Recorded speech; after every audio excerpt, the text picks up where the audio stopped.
दोस्तों नमस्कार। आज हम लोग फ्रीबीज को पढ़ने वाले हैं। ये मेंस के लिए बहुत ही इम्पोर्टेंट टॉपिक हो गया है इस बार, क्योंकि आप देख रहे हैं इलेक्शंस के जस्ट पहले कितने सारे वादे किए जा रहे हैं, कितने सारे प्रॉमिसेस किए जा रहे हैं अलग अलग पार्टीज कोलिशंस द्वारा कि अगर उनकी सरकार बनती है तो ए करेंगे, बी करेंगे, सी करेंगे। और ये प्रॉमिसेस इतने ह्यूज हैं कि हमारा बजट भी इसको सस्टेन नहीं कर सकता है। इसीलिए ये इंपॉर्टेंट टॉपिक हो गया है दोस्तों, जीएस 2 आपके पॉलिटी के लिए। और इसका पीडीएफ आप हम लोग के टेलीग्राम चैनल से जाके डाउनलोड कर लीजिएगा, IAS_Valley। इसका लिंक हम आपको डिस्क्रिप्शन बॉक्स में भी डलवा देंगे। ये फ्रीबीज वाला जो कल्चर है दोस्तों, ये ऐसा नहीं है कि बिहार के इलेक्शंस के जस्ट पहले ये पहली बार ऐसा शुरू हो रहा है। ये बहुत पहले से हमारे देश में चल रहा है। ये एक इम्पॉर्टेंट डिस्कशन का सब्जेक्ट है। और अगर इसको नया लाइफ देने की बात कहेंगे तो आम आदमी पार्टी जो केजरीवाल साहब की है, उनको ये क्रेडिट जाता है कि ये फ्रीबी कल्चर को एक नया लीज ऑफ लाइफ उन्होंने दिया। क्योंकि जब उनकी सरकार बनती है दिल्ली में, तो बहुत सारे फ्री स्कीम्स उन्होंने स्टार्ट किए, जैसे फ्री बस ट्रैवल वीमेन के लिए, 200 यूनिट बिजली फ्री, बहुत सारी चीजें वहां पे स्टार्ट हुई। And it was successful electorally also. उसके वजह से वोट्स भी मिले। और इसीलिए ये फिर फैल गया अलग अलग स्टेट्स में फ्रीबी वाला जो पॉलिटिक्स है। अगर अभी की बात करें हम लोग की, अभी हम लोग क्यों पढ़ रहे हैं, तो थोड़ा सा हम लोग पहले न्यूज़ देखेंगे। जो कॉन्टेक्स्ट है इस टॉपिक का, इस ऐसे ही हम लोग कवर करते हैं बाकी कोई भी टॉपिक किसी भी कोर्स में। तो यहाँ पे देखिए, महागठबंधन द्वारा अभी प्रॉमिस किया गया है कि अगर उनकी सरकार आती है तो पर फैमिली एक गवर्नमेंट जॉब वो देंगे। एनडीए द्वारा ये प्रॉमिस किया गया है कि 5 साल में, अगले 5 साल में 1 करोड़ जॉब क्रिएट करेंगे बिहार में। उसके अलावे रिसेंट मंथ्स में आप देखें कि सामाजिक सुरक्षा पेंशन वो बढ़ा दिया गया। पहले 400 रुपया था, उसको 1100 रुपया कर दिया गया।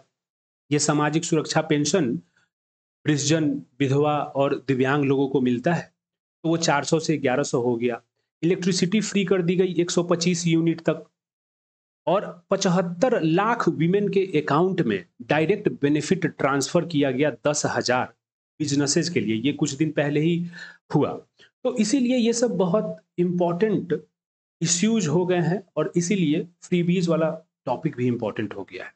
और इसी कॉन्टेक्स्ट में एक बहुत ही इंपॉर्टेंट कॉन्सेप्ट है कॉम्पिटिटिव पॉपुलिज्म। ये SY कुरैशी अपने कॉलम में लिखते हैं कि अभी पॉपुलिस्ट पॉलिसीज इतना ज्यादा चरम सीमा पे पहुंच गया है। एंड इनफैक्ट पॉलिटिकल पार्टीज जो हैं वो compete कर रहे हैं एक दूसरे से इस पॉपुलिस्ट पॉलिसीज के अनाउंसमेंट में। पॉलिटिकल पार्टी ए अगर कुछ अनाउंस करेगा तो बी उससे ज्यादा कुछ अनाउंस करेगा, तो सी उससे और ज्यादा अनाउंस करेगा। एंड ये एक अलग इलेक्शन पिच हो गया है, कॉम्पिटिटिव पॉपुलिज्म, और इसीलिए ये पढ़ना जरूरी है। अब यहाँ पे हम लोग देखिए दोस्तों, हमेशा ये फॉलो करते हैं कि कुछ कोट्स आपको होना चाहिए, क्योंकि at the end of the day आपको क्या करना है, जाके एग्जाम में आंसर लिखना है। और आंसर का डेकोरेशन करने के लिए कोट्स से बेटर कुछ नहीं हो सकता है। और हम लोग पॉलिटी में, चाहे इकोनॉमी में, चाहे आईआर में, चाहे हिस्ट्री में, कोई भी टॉपिक हम लोग करते हैं उसमें हम लोग कोट्स रखते हैं। और इसको कहीं ना कहीं आपको यूज करना चाहिए। या तो आप इसको इंट्रोडक्शन में के पहले आप यूज कर सकते हैं, या फिर आप इसको बॉडी में यूज कर सकते हैं, कहीं पे भी किसी आर्ग्यूमेंट में, प्रोज या कॉन्स में। या फिर इसको कंक्लूजन में आप यूज कीजिए। एक रेडीमेड आपका कंक्लूजन तैयार है, सीधे आप कोट लिखिए और आगे बढ़िए। तो यहाँ पे कोट्स क्या है, ये दोनों थोड़ा सा नेगेटिव कोनोटेशन वाले कोट है, जो कि फ्रीबीज को सपोर्ट नहीं करते हैं। क्योंकि फ्रीबीज के सपोर्ट में कुछ ऐसा आप बहुत बढ़िया, मतलब जो नॉर्मल चीजें हैं वही चलेगी, लेकिन इसके अपोजिशन में बहुत अच्छे अच्छे कोट्स हैं जो कि आप कहीं ना कहीं इसको लिख सकते हैं कि reckless freebies are a theft from development, fraud on the future and corruption of consent. ये SY Qureshi former chief election commissioner है। इनका इंडियन एक्सप्रेस में आर्टिकल आया और इसमें इन्होंने ऐसा बात बोला कि अगर आप फ्रीबीज बहुत ही ज्यादा रेकलेस लेवल पे दे रहे हैं, तो वो, आप देखिए पैसा क्या है, सरकार के पास में पैसा इज लिमिटेड। या तो उसको आप फ्रीबीज में खर्च कर सकते हैं, या फिर उसको आप डेवलपमेंट में खर्च कर सकते हैं। ऐसा नहीं है कि भाई अथाह पैसा है। तो अगर आप फ्रीबीज में ज्यादा पैसा दे रहे हैं तो आपके डेवलपमेंट के लिए कम पैसा बचेगा, इंफ्रास्ट्रक्चर के लिए कम पैसा बचेगा, हेल्थ केयर एजुकेशन के लिए कम पैसा बचेगा। It is a fraud on the future, क्योंकि जो आप अभी डेट कर्जा वगैरह लेके आप जो फ्रीबीज दे रहे हैं, तो उस कर्जा को चुकाएगा कौन? जो फ्यूचर टैक्स बेयरर होगा वही तो चुकाएगा, बाद में टैक्स भरेगा वही तो चुकाएगा। और इसीलिए it is a fraud on the future and corruption of consent, क्योंकि आप एक तरीके से फ्रीबीज को इलेक्टोरल पॉलिटिक्स की तरह यूज कर रहे हैं। आप एक तरीके से वोट्स को बाई कर रहे हैं बाई प्रॉमिसिंग दिस थिंग्स। इसीलिए जो कंसेंट का एक इम्प्लिसिट एक नोशन है हमारे वोटिंग सिस्टम में, डेमोक्रेसी में, उसका करप्शन हो रहा है, because you are not offering anything which is visionary, anything which is enduring. ये शॉर्ट टर्म की चीजें हैं एंड इसीलिए आप कंसेंट का भी करप्शन कर रहे हैं एक तरीके से।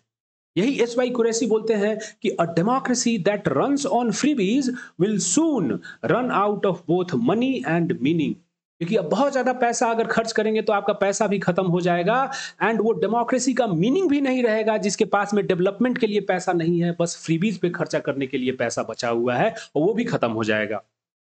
तो यहां पे अब समझना यह जरूरी है दोस्तों कि वेलफेयर और फ्रीबीज में क्या डिफरेंस है, क्योंकि वेलफेयर तो अच्छी चीज मानी जाती है, फ्रीबीज का इतना नेगेटिव कॉनोटेशन है, तो जरूर कुछ ना कुछ इन दोनों में डिफरेंस होगा। वेलफेयर की अगर हम लोग बात करें दोस्तों, तो it is a constitutional obligation, हमारे संविधान के अंडर में ये ऑब्लिगेशन है स्टेट का to provide welfare to the citizens.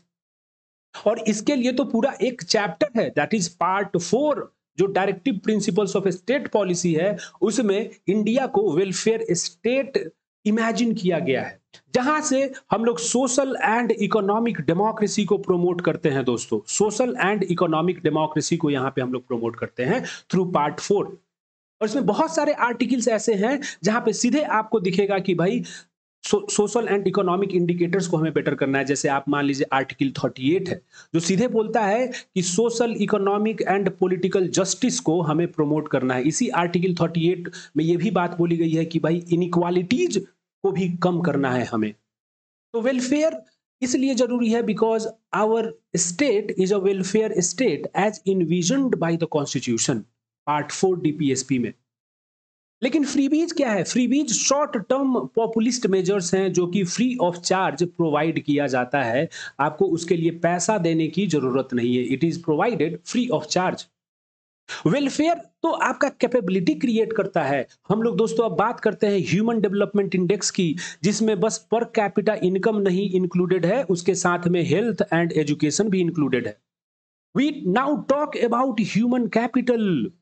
Human capital की हम लोग बात करते हैं दोस्तों, और ये ह्यूमन कैपिटल कैसे बनता है? By spending money on welfare, लोगों के हेल्थ, एजुकेशन और बाकी सारी चीजें, इंफ्रास्ट्रक्चर और ये सब सोशल इंफ्रास्ट्रक्चर, ये सब पे अगर आप जब खर्चा करते हैं तो कैपेबिलिटी क्रिएट होती है।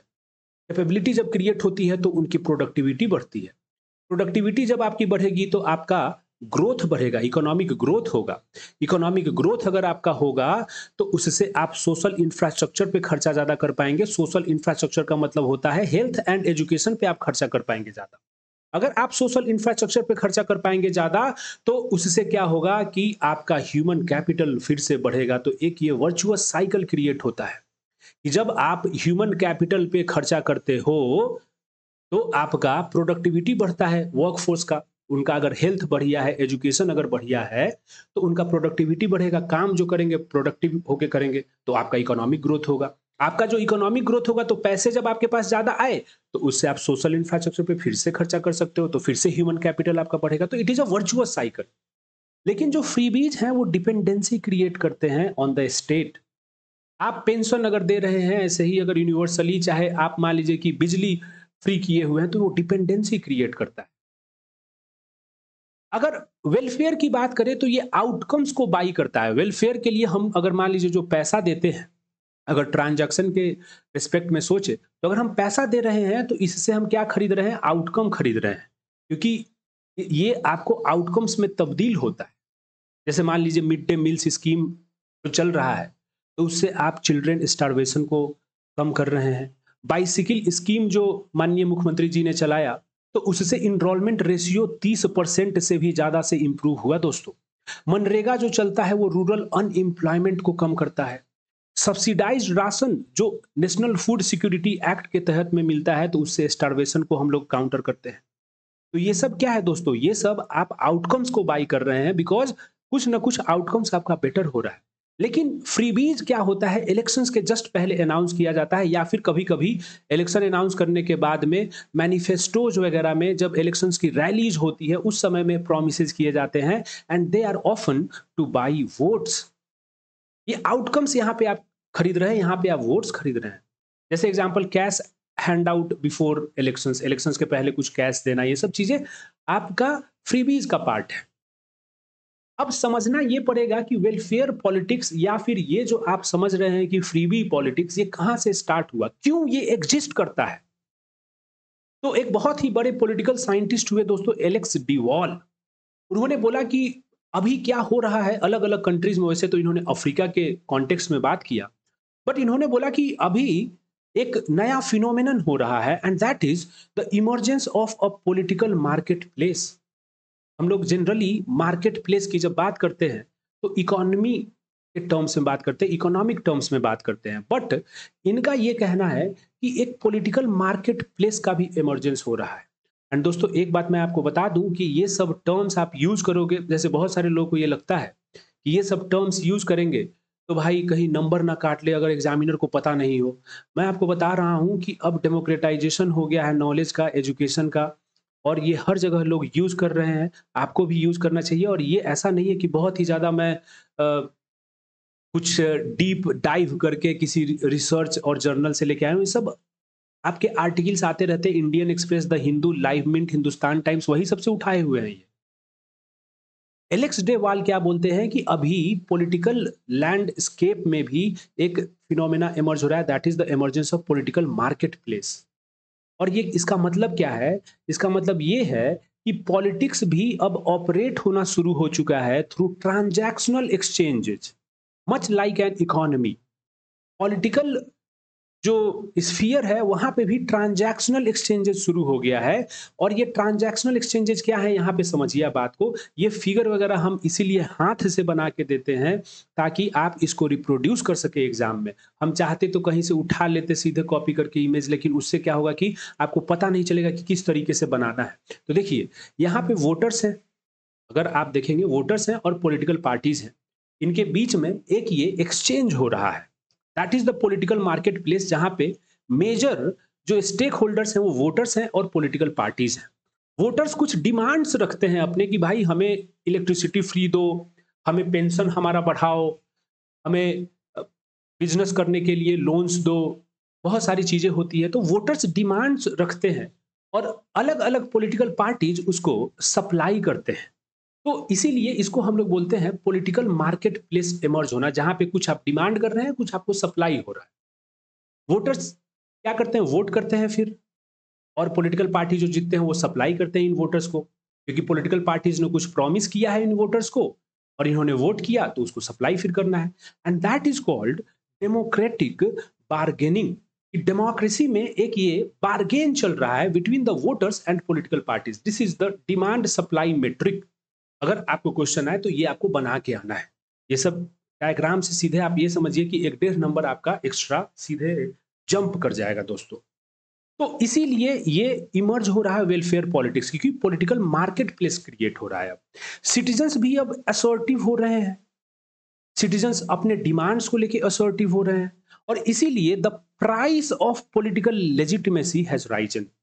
अगर आपको as a political party, as a political unit, अगर आपको लेजिटिमेट होना है तो आपको कुछ प्राइस पे करना पड़ेगा in the form of schemes, in the form of promises. और इसीलिए ये प्राइसेस आपको फ्रीबी कल्चर के फॉर्म में दिखता है। और एक और चीज है, इंडिया में ऐसा इसलिए है दोस्तों वेलफेयर पॉलिटिक्स का एक नया ट्रेंड, क्योंकि India is not only a market economy but also a market society.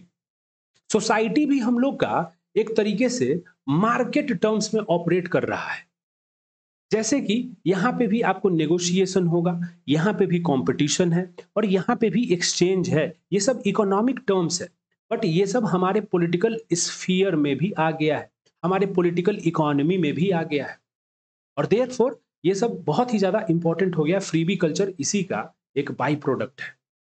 अब बात ये होती है कि फ्रीबी या वेलफेयरिज्म, देखिए अगर आपसे क्वेश्चन पूछे वेलफेयर पॉलिटिक्स, हम वेलफेयर एंड फ्रीबीज इसीलिए लिखे हैं कि वेलफेयर पॉलिटिक्स का जो नेगेटिव कॉनोटेशन है उसी को हम लोग फ्रीबी कल्चर कहते हैं। क्योंकि देखिए जो अपना प्रोमिसेस लेके आते हैं वो कभी भी अपने प्रोमिसेस को या अपने स्कीम्स को ये नहीं बोलेंगे कि ये फ्रीबी कल्चर को हम प्रमोट करेंगे, वो तो यही बोलेंगे कि हम लोग वेलफेयर को प्रमोट कर रहे हैं। तो ये पॉजिटिव साइड है और ये नेगेटिव साइड है, इसीलिए ये दोनों एक दूसरे से इंटरट्वाइंड है। जब हम लोग प्रोज की बात करते हैं तो we are talking about welfare politics, है ना, और जब हम लोग क्रिटिसिज्म की बात करेंगे तो we will be talking about the freebie या फिर रेवरी कल्चर। यही डिफरेंस है, आपको समझ में आना चाहिए। देखिए बहुत बार होता क्या है कि आप क्वेश्चन देखें और क्वेश्चन को देख के आप कभी कभी कंफ्यूज हो जाएंगे कि क्या डिमांड है। अगर कुछ ऐसा टर्म आपको क्वेश्चन में दिख गया कि अरे यार ये टर्म तो हमको पता ही नहीं है, चाहे ये एग्जैक्ट चीज हमने प्रिपेयर नहीं किया है, तो ये सबसे घबराने की जरूरत नहीं है दोस्तों। क्योंकि बहुत बार आपको बस टर्म को अपने हिसाब से इंटरप्रेट करना है। क्योंकि मान लीजिए फ्रीबी कल्चर आ गया, मान लीजिए सोशल एंड इकोनॉमिक डेमोक्रेसी पे क्वेश्चन आ गया, तो ये सब में भी यही सब आप लिखोगे, because social and economic democracy is similar, is tantamount to welfare politics, और उसी का नेगेटिव कॉनोटेशन क्या है, फ्रीबी कल्चर है। तो आप समझ गए, कुछ भी अगर टर्म है तो आपको इसी तरीके से लिखना है। प्रोज क्या है वेलफेयर पॉलिटिक्स के, देखिए ये जो प्रोमिसेस हम लोगों ने दिया हुआ है कॉन्स्टिट्यूशन में, जो प्रोमिसेस की गई हैं टीपीएसपी में पार्ट 4 में कि भाई state shall do this, state it is the duty of the state to do this do that, तो वो सारे प्रोमिसेस सिक्योर करता है वेलफेयर पॉलिटिक्स। एग्जाम्पल आप देख लीजिए कि आर्टिकल 38 बोलता है कि state to secure social economic and political justice, state to ensure that inequality is reduced, है ना। तो बहुत सारे उसमें है, स्टेट को ये है कि भाई कंसंट्रेशन ऑफ वेल्थ नहीं हो, स्टेट को लिविंग वेज प्रोवाइड करना है। तो बहुत सारी चीजें आपके डीपीएसपी में दी हुई है। हेल्थ एंड एजुकेशन पे बात की गई है, न्यूट्रिशन को इंप्रूव करने की बात की गई है, जो इकोनॉमिकली वीकर सेक्शन है उनको प्रोमोट करने की, उनको एम्पावर करने की बात की गई है। तो बहुत सारी चीजें वहां पे हैं दोस्तों, और ये जो प्रोमिसेस हम लोगों ने संविधान में किया है उसी को सिक्योर करता है वेलफेयर पॉलिटिक्स। दूसरा क्या है अप्रोच की पॉलिटिक्स ऑफ वेलफेयर, ये क्या करता है दोस्तों कि जो स्टेट के रिसोर्सेज हैं उसके एक्सेस को डेमोक्रेटिक बनाता है। क्योंकि पहले क्या होता था कि एक पॉलिटिकल एलीट होते थे और स्टेट बस इनको एक तरीके से इनके लिए एक्सेसिबल था, पॉलिटिकल एलीट के लिए। जो नीचे में मासेज हैं उनके लिए ये एक्सेसिबल नहीं था स्टेट, बिकॉज स्टेट की भी कैपेसिटी उस तरीके की नहीं थी और ये पॉलिटिकल एलीट का एक्सेसिबिलिटी और कनेक्शंस था, तो स्टेट इन्हीं के लिए एक्सेसिबल था। लेकिन अभी जो वेलफेयर पॉलिटिक्स है ये ज्यादा जो मार्जिनलाइज्ड लोग हैं उनको इंपावर करता है, और इसीलिए हम ये बोलते हैं कि it democratizes the access to state resources. और ये हम नहीं, ये यामिनी अय्यर और बहुत सारे और भी पॉलिटिकल स्कॉलर्स ने इसको ये स्टडी किया है और उनका ये रिसर्च का कंक्लूजन है। इनफैक्ट अरविंद सुब्रमण्यम जो चीफ इकोनॉमिक एडवाइजर भी रहे, अरविंद सुब्रमण्यन भी ये बात बोले कि भाई अभी क्या है कि जो एनडीए सरकार है उस समय में वो बोले थे कि वो न्यू वेलफेयरिज्म को अडॉप्ट कर रही है। न्यू वेलफेयरिज्म क्या है दोस्तों, न्यू वेलफेयरिज्म ये है कि आप प्राइवेट गुड्स को भी सरकार आपको दे रही है, डिलीवर कर रही है। जैसे देखिए वेलफेयर पॉलिटिक्स में जनरली बात होती है कि सरकार का काम है कि जो पब्लिक गुड्स है, पब्लिक गुड्स वैसे गुड्स जिससे कि पूरे सोसाइटी को हेल्प हो, है ना। जैसे मान लीजिए कि रोड्स अच्छे बनाना, जैसे मान लीजिए कि हेल्थ को प्रमोट करना, पब्लिक हेल्थ केयर अच्छा करना, एजुकेशन को प्रमोट करना, तो ये सब पब्लिक गुड्स माने जाते हैं दोस्तों। लेकिन न्यू वेलफेयरिज्म में क्या है कि प्राइवेट गुड्स को भी सरकार दे रही है। फॉर एग्जाम्पल एलपीजी सिलेंडर्स, ये हमारे किचन की चीज है, लेकिन इसको सरकार सब्सिडाइज रेट पे प्रोवाइड कर रही है। तो ये सब प्राइवेट गुड्स माने जाते हैं, बिकॉज ये एक एक पर्सन इंडिविजुअल को केटर करता है। तो यहाँ पे क्या हो रहा है दोस्तों कि जो वेलफेयर पॉलिटिक्स है ये डेमोक्रेटाइज कर रहा है एक्सेस को। वेलफेयर पॉलिटिक्स मार्जिनलाइज्ड को भी रीच करने में हेल्प करता है। State through welfare politics reaches the marginalised people, और इसके वजह से पॉलिटिकल इंक्लूजन होता है। एंड देयरफॉर इसको चैरिटी नहीं बोलना चाहिए, it is a form of political inclusion, क्योंकि अब मार्जिनलाइज्ड पीपल को भी स्टेट के रिसोर्सेज में एक्सेस मिल रहा है। ये एक फॉर्म का रीडिस्ट्रीब्यूशन है, it is a form of redistribution of wealth, redistribution of resources. हम लोग ये आर्ग्यू कर सकते हैं कि ये रीडिस्ट्रीब्यूशन उतना परफेक्ट नहीं है, it is an imperfect redistribution, ये आर्ग्यू कर सकते हैं। बट नॉनदलेस जिन लोगों को पहले, जो मार्जिनलाइज लोगों को कुछ नहीं मिलता था, वहां पे कुछ उनको मिलना शुरू हुआ है, and therefore it is a redistribution and it renews the legitimacy of democratic contract. एक इकोनॉमिक सर्वे में पहले कुछ टाइम पहले ये शुरू हुआ, मतलब ये बोला जाने लगा कि जो रिच लोग हैं वो तो टैक्सेस बहुत ज्यादा पे करते हैं दोस्तों, रिच बहुत ज्यादा टैक्सेस पे करते हैं, मिडिल क्लास बहुत ज्यादा टैक्सेस पे करती है, लेकिन बदले में सरकार के तरफ से उस तरीके का उनके लिए फैसिलिटीज, अमेनिटीज ये सब क्रिएट नहीं किया जाता है। क्योंकि सरकार क्या कर रही है कि जो टैक्स पेयर्स मनी है वो फ्रीबी कल्चर, वेलफेयर पॉलिटिक्स में वो लेके जा रही है, जिससे मिडिल क्लास को उतना ज्यादा फायदा नहीं है, अपर मिडिल क्लास लोग को उतना ज्यादा फायदा नहीं है। तो इकोनॉमिक सर्वे ने बोला कि एक जो पीपल एंड गवर्नमेंट के बीच में जो एक कॉन्ट्रैक्ट है, जिसको हम लोग सोशल कॉन्ट्रैक्ट बोलते हैं, वो ब्रेक डाउन हो रहा है।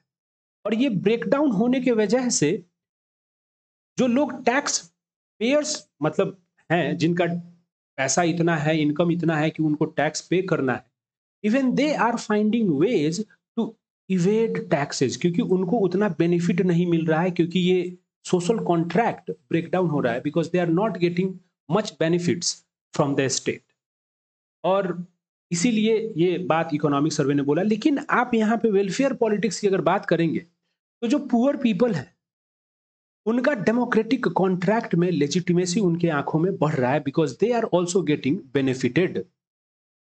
वेलफेयर का जो ट्रांसफर्स होता है थ्रू डीबीटी या फिर सब्सिडी, ये कंपनसेटरी जस्टिस की तरह भी एक्ट करता है, कंपनसेटरी जस्टिस की तरह एक्ट करता है दोस्तों। क्योंकि कंपनसेशन टाइप का है कि जो लोग, जिनके मान लीजिए कि भाई किसी गरीब के घर में कोई बच्चा पैदा हुआ तो वो भी गरीब ही होगा, लेकिन उसकी क्या उसमें फॉल्ट है, उसको भी लेकिन इक्वल अपॉर्चुनिटी मिलनी चाहिए to compete with the kid of rich household। और इसीलिए ये जो वेलफेयर पॉलिटिक्स है, it creates some sort of level playing ground. It also forces political elites, जो पॉलिटिकल एलिट्स हैं उनको फोर्स करता है कि भाई आप मासेज के जो एस्पिरेशंस हैं उसको आप समझिए, उसको आपको कंसिडर करना ही पड़ेगा। You will have to reckon with the aspirations of the masses, उनके क्या डिमांड्स हैं। एंड देयरफॉर ये हमारे डेमोक्रेसी को और भी ज्यादा डायनेमिक बनाता है दोस्तों। क्या बनाता है? Dynamic, because there is a feedback loop कि मासेज जो बात बोल रहे हैं वो पहुंच रही है पॉलिटिकल एलिट्स तक, एंड फिर उसके रिस्पॉन्स में वो लोग अलग अलग प्रोमिसेस, अलग अलग स्कीम्स लेके आ रहे हैं। तो ये इंपॉर्टेंट है। It also makes governance a matter of negotiation not degree. Generally क्या होता है, अगर आप टॉप डाउन गवर्नेंस मॉडल देखेंगे दोस्तों, जो मिडाइवल टाइम्स में मोनार्कीज होती थी, तो मोनार्कीज कैसे रूल करती थी कि भाई उनका कोई डिक्री आ गया, by the decree of the king, by the order of the king, आपको ये काम करना है। तो डिक्री वॉज टॉप डाउन, ऊपर से नीचे थोपा गया है। लेकिन जब वेलफेयर पॉलिटिक्स होती है, जब इस तरीके की डिमांड्स होती है, एंड उन डिमांड्स को फुलफिल करने के लिए जब पॉलिटिकल पार्टीज स्कीम्स और प्रोमिसेस लेके आती है, तो इट टेल्स दैट हमारा जो गवर्नेंस है इंडिया का, बिहार का, it is now a matter of negotiation, negotiation between voters and political parties. ये डिग्री का कोई मैटर नहीं है जहां पे पॉलिटिकल पार्टीज या गवर्नमेंट बस ऊपर से थोप दे चीजें। तो it is a good thing. लेकिन क्रिटिसिज्म्स भी बहुत सारे हैं। क्रिटिसिज्म्स क्या है दोस्तों कि आप जब प्राइवेट गुड्स को वेलफेयर के गाइज में जब आप देते हैं, जब आप प्रोवाइड करते हैं, तो एक पैटर्न और क्लाइंट का टाइज इमर्ज होता है। एक तरीके से ऐसा लगता है कि भाई ये जो सरकार है, इसने मुझे मान लीजिए कि कुछ रुपए दिए या कुछ सब्सिडी हमको दे रही है या फिर भाई कुछ लोन दे रही है जिसका कि बाद में लोन वेवर हो जाएगा। तो आपको क्या होता है, यहाँ पे जो लोग हैं जो इसके बेनिफिशियरी हैं, एक तरीके से क्लाइंट बन जाते हैं और ये गवर्नमेंट पैटर्न बन जाती है। Now that is not a very healthy relationship between voters and the government. Democracy में इस तरीके का रिलेशनशिप नहीं होना चाहिए। It is not a healthy relationship, क्योंकि यहां पे हम लोग राइट टू वोट की बात करते हैं, यहां पे हम लोग इन्फॉर्म्ड कॉन्सेंट की बात करते हैं, राइट। तो यहां पे पैटर्न क्लाइंट टाइज हो जाता है और जिसके वजह से डिपेंडेंस को परपेचुएट किया जाता है कि भाई आप रहेंगे तो हमें ये मिलेगा, इनकी सरकार अगर नहीं रहेगी तो नहीं मिलेगा, इस तरीके की चीजें, which is not a good thing. Elections are now turning into auctions. S Y Quraishi साहब का बहुत बढ़िया ये लाइन है कि इलेक्शंस को ऑक्शंस में कन्वर्ट किया जा रहा है, कि वोटर्स को खरीदा जा रहा है ट्रेजरी मनी के द्वारा। क्योंकि आप जो स्कीम्स दे रहे हैं, आप जो पैसे दे रहे हैं, वो आपके नहीं है, सरकार की नहीं है, वो टैक्स पेयर्स की मनी है, बट उसका यूज करके वोटर्स को खरीदा जा रहा है। तो elections are turning into auctions, कि कौन वोटर्स को सबसे ज्यादा रुपए में खरीद सकता है। एंड इसको हम लोग वेपनाइजेशन ऑफ वेलफेयर भी बोलेंगे। देखिए, हम लोग जब आईआर पढ़ते हैं दोस्तों, आप जहां पढ़ते हैं पता नहीं, हम लोग जब आईआर पढ़ते हैं तो उसमें हम 4 वेपनाइजेशन की बात करते हैं। अलग अलग फॉर्म ऑफ वेपनाइजेशन है इंटरनेशनल रिलेशन में। Weaponisation of trade, weaponisation of energy, weaponisation of supply chain, weaponisation of food भी हो जाता है, बहुत सारा वेपनाइजेशन, वेपनाइजेशन ऑफ ऑयल भी हो रहा है, वेपनाइजेशन ऑफ करेंसी भी हो रहा है, बहुत सारे वेपनाइजेशन हो रहे हैं। कि आप ट्रेड को इकोनॉमिक एक मींस ना मान के उसको डिप्लोमेसी या फॉरेन पॉलिसी का टूल बना देते हैं। That is weaponisation. की ट्रेड का मेन पर्पस क्या है भाई? इकोनॉमिक पर्पस है इसका। एनर्जी का भी एक इकोनॉमिक पर्पस है कि जो एनर्जी रिच कंट्री है वो बेचता है एनर्जी अपना, और जो एनर्जी पुअर कंट्री है वो खरीदता है। इकोनॉमिक ट्रांजैक्शन है। लेकिन आप क्या करते हैं कि इसको आप एक वेपन बना दे रहे हैं, और उसके वजह से क्या हो रहा है कि जो चीज डिप्लोमेसी और आईआर का पार्ट नहीं होना चाहिए वो भी हो जा रहा है। भाई ट्रेड आप रोक दोगे, सैंक्शंस लगा दोगे, एनर्जी के लिए रशिया ने पाइपलाइन बंद कर दिया, यूरोप को एनर्जी नहीं प्रोवाइड कर रहा था, तो वहां पे ठंडी में ठिठुर रहे थे लोग। तो ये सारी चीजें, तो यहां पे क्या हो रहा है? वेपनाइजेशन ऑफ वेलफेयर हो रहा है। Welfare should be a non political tool, welfare should be a constitutional tool. ये तो करना है, लेकिन इसको वेपन बनाया जा रहा है, इसको पॉलिटिकल टूल बनाया जा रहा है, इसको इलेक्टोरल टूल बनाया जा रहा है। It is being diverted from its original meaning, original intention. Public exchequer एक प्राइवेट इलेक्शन फंड की तरह काम करता है, जो कि नहीं होना चाहिए। फिस्कल कोलैप्स का भी थ्रेट रहता है दोस्तों, क्योंकि अगर आप रेकलेस पॉपुलिज्म करते हैं तो आपका डेट टू जीडीपी रेशियो भी बढ़ेगा। और ये हम नहीं, आरबीआई का रिपोर्ट ऑन स्टेट फाइनेंसेस बोलता है। इनफैक्ट पंजाब में दोस्तों क्या हुआ कि वहां पे बिजली फ्री प्रोवाइड कराया जाने लगा, 300 unit, if I am not wrong, 300 unit free बिजली प्रोवाइड कराया जाने लगा।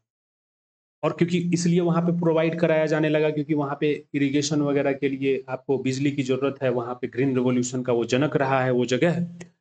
अब उससे क्या हुआ कि भाई आपका ग्राउंड वाटर डिप्लीशन हो रहा है, आपका फर्टिलाइजर ये सब का बहुत ज्यादा मतलब सॉइल डिग्रेडेशन हो रहा है। ऊपर से इन सब को सस्टेन करने के लिए सरकार कर्जे में जा रही है, क्योंकि आपको कंपनीज को, जो पावर जनरेटिंग कंपनीज है, जो डिस्ट्रीब्यूशन कंपनीज है, डिस्कॉम्स, उनको तो पैसा देना ही पड़ेगा।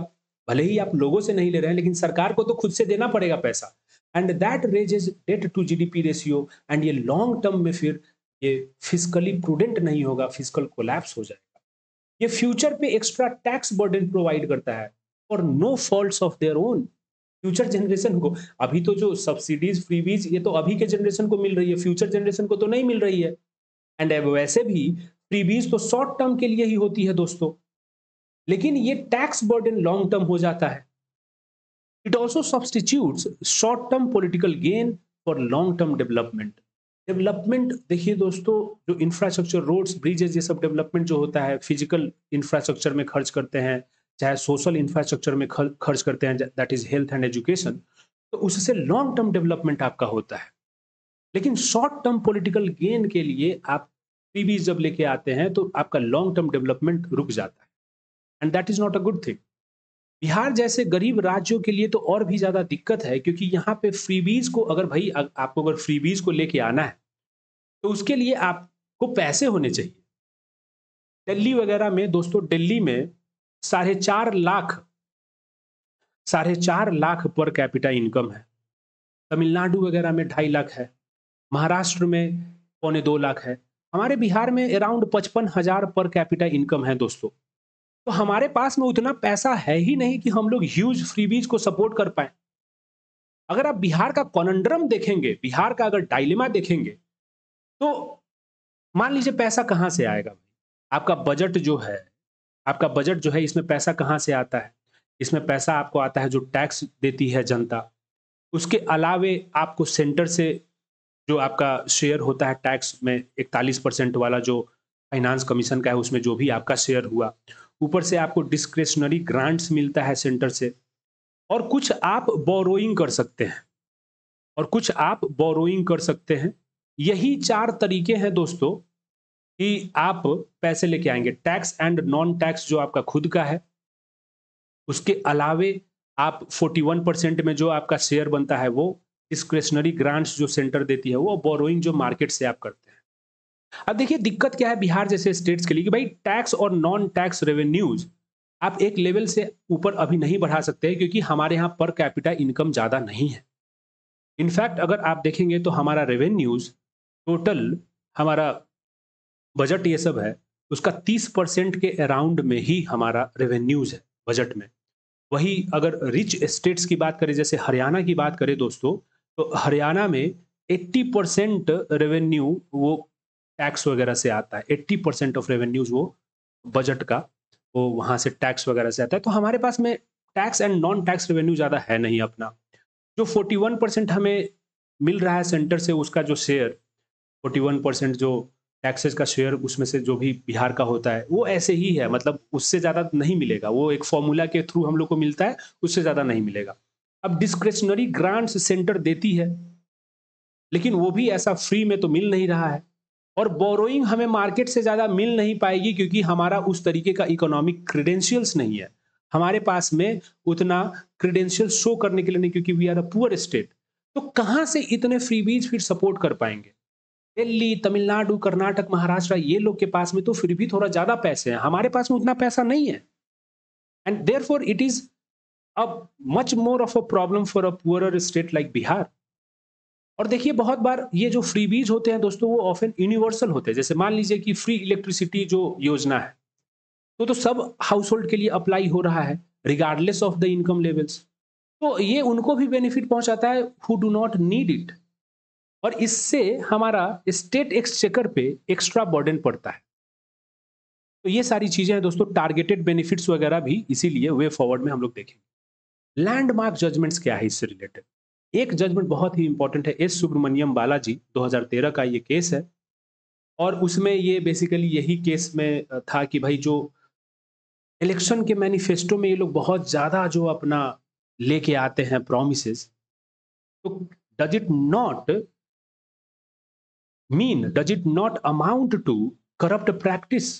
जो section 123 of representation of people act 1951 का है, क्या उसके अंडर में इलेक्शन मैनिफेस्टोज में बहुत ही बड़ी बड़ी promises, do they not amount to corrupt practice? तो सुप्रीम कोर्ट ने बोला कि ये करप्ट प्रैक्टिस अमाउंट नहीं करता है। और इसी लूप होल का यूज करके, इसी जजमेंट का यूज करके बहुत सारे अभी प्री पोल प्रोमिसेज आपको देखने को मिल रहा है। तो S Subramanian Balaji has not considered the election manifesto के promises as corrupt practice. Way forward क्या होना चाहिए दोस्तों? वे फॉरवर्ड में देखिए, जो कॉस्टेड मैनिफेस्टोज हैं, मतलब जो कॉस्ट इनकरिंग जो मैनिफेस्टो के आपके जो प्रोमिसेज है, जिसमें कॉस्ट कुछ लगेगा उसको फुलफिल करने में, that should become mandatory with penalties for false declarations. मान लीजिए कि आप बोले कि सरकार बनेगी तो हम ये कर देंगे, और सरकार बनने के बाद में आप वो कर ही नहीं पाए, तो वो जो है कुछ पेनाल्टी लगना चाहिए कि फॉल्स प्रोमिसेज आप नहीं करें। 6 महीना इलेक्शन नोटिफिकेशन के 6 महीने पहले से कोई भी पॉपुलिस्ट स्कीम्स अलाउ नहीं किया जाना चाहिए, क्योंकि आप देखते हैं कि इलेक्शन अनाउंस होने के जस्ट पहले बहुत सारे स्कीम्स वगैरह उसको किया जाता है, बहुत सारे ट्रांसफर्स वगैरह होते हैं, तो that actually skews the electoral pitch. Parties जो प्रोमिसेज ऑफर कर रहे हैं उनको ये भी दिखाना चाहिए कि कैसे आप उसको फाइनेंस करेंगे, अपने जो प्रोमिसेज है उसको कैसे फाइनेंस करने वाले हैं। They should also lay out the plan on how they are going to finance the promises that they have done. Balance होना चाहिए वेलफेयर में और फिजिकल डिसिप्लिन में। वेलफेयर तो बहुत जरूरी है, it is a constitutional promise, it is a constitutional mandate कि भाई करना है, लेकिन फिजिकल डिसिप्लिन भी होना चाहिए कि ज़्यादा पैसा इस सब चीज़ों में नहीं, कैपिटल एक्सपेंडिचर ये सब में अच्छा पैसा जाना चाहिए। Instead of focusing on handouts, जो हम लोग हैंडआउट्स देते हैं, कैश हैंडआउट्स करते हैं, हम लोग का एम्फेसिस रहना चाहिए उन पॉलिसीज पे that create employment opportunities, improve infrastructure and build human capital। Employment, infra और ह्यूमन कैपिटल, ये ट्राइएम्विरेट आपको याद रखना है। और आप एग्जाम में इस तरीके से भी बना सकते हो इसको कि भाई एम्प्लॉयमेंट एक तरफ है, यहाँ पे आपको इंफ्रा हो गया और यहाँ पे आपको ह्यूमन कैपिटल। ह्यूमन कैपिटल कैसे बनता है दोस्तों? Human capital health and education पे जब आप खर्चा करते हैं तो ह्यूमन कैपिटल आपका फॉर्म होता है। नाउ बेस्ट प्रैक्टिसेस आपको कुछ रहने चाहिए, कुछ कोट करने के लिए। भाई बेस्ट प्रैक्टिसेस हम लोग दोस्तों इसीलिए लिखते हैं ताकि ये हम लोग दिखा पाए कि जो हम सजेस्ट कर रहे हैं it is not something which is impossible to implement. ये इम्पॉसिबल नहीं है, क्योंकि और भी जगह पे इसको इम्प्लीमेंट किया जा रहा है and it is being implemented successfully in some other part of the world और आवर कंट्री। तो it is not impossible to implement, इसको इम्प्लीमेंट किया जा सकता है। फॉर एग्जाम्पल केरला, इसने बहुत ही ज्यादा ह्यूमन कैपिटल में इन्वेस्ट किया है, हेल्थ एंड एजुकेशन में बहुत ज्यादा इन्वेस्ट किया है एंड इस वजह से इसका बहुत ही ज्यादा सेल्फ रिलायंट पॉपुलेशन क्रिएट हुआ है, जो कि इंजिन्स ऑफ इकोनॉमिक ग्रोथ, उनका एजुकेशन अगर है, उनके पास में अगर हेल्थ है, तो काम करके भी अपना खुद का फैमिली का लाइवलीहुड वो देख सकते हैं, फैमिली का एक्सपेंडिचर उसको बहन कर सकते हैं और स्टेट एक्सचेकर के लिए भी टैक्सेज वगैरह कंट्रीब्यूट कर सकते हैं। सिंगापुर अगर कंट्री की बात करें दोस्तों, तो सिंगापुर की हम लोग बात करें तो ये टारगेटेड सब्सिडीज देता है और ये सब्सिडीज बस उन सेक्टर्स के लिए है जो कि ह्यूमन कैपिटल को बेटर करता है। For example health care, housing, education, ये सब इसेंशियल सेक्टर्स है, ये सब तो होना ही चाहिए। लेकिन बहुत ही ज्यादा स्ट्रॉन्ग इंफेसिस इसका रहता है सेल्फ रिलायंस पे कि भाई आप आत्मनिर्भर बनिए, आपको डिपेंडेंसी ये क्रिएट होने देने की बात नहीं करता है। तो ये हमारी कुछ बेस्ट प्रैक्टिसेस हैं।